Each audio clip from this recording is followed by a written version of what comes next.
Good morning, guys. Good afternoon and good evening to the world.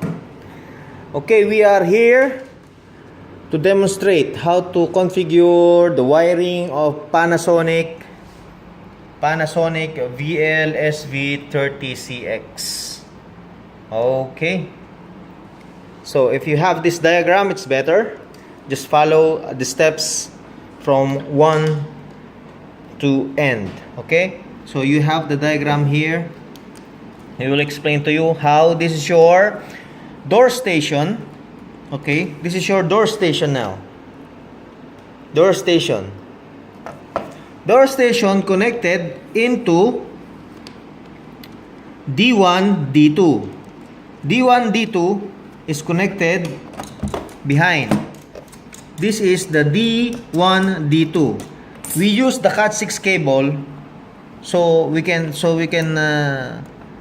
follow the color coding of each slot.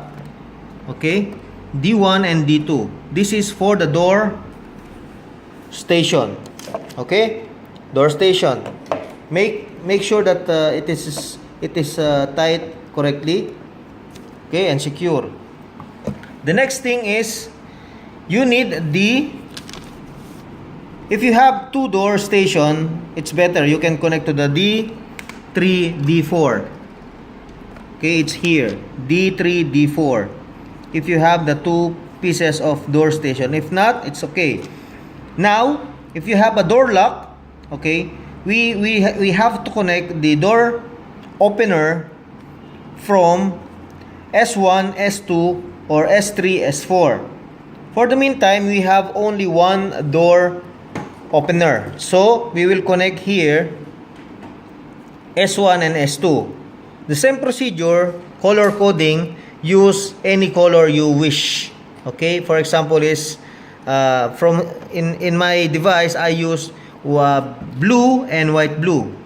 Okay, blue and white blue, it will be connected here, the door.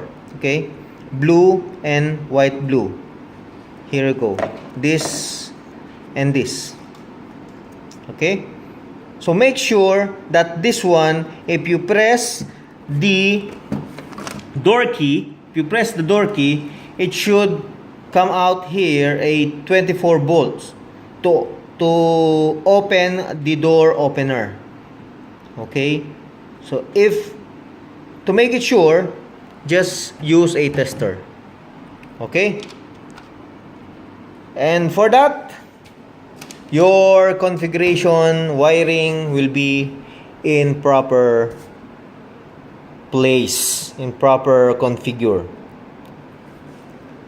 If you have any question or any reaction, any comments, just put under this video.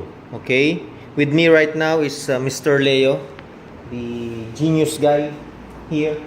See, so once again, we have here is Panasonic VL-SV30CX. Alright. I hope you enjoyed this video. Don't forget to subscribe in this video, Lolo Mong Panot, and also share. Thank you very much.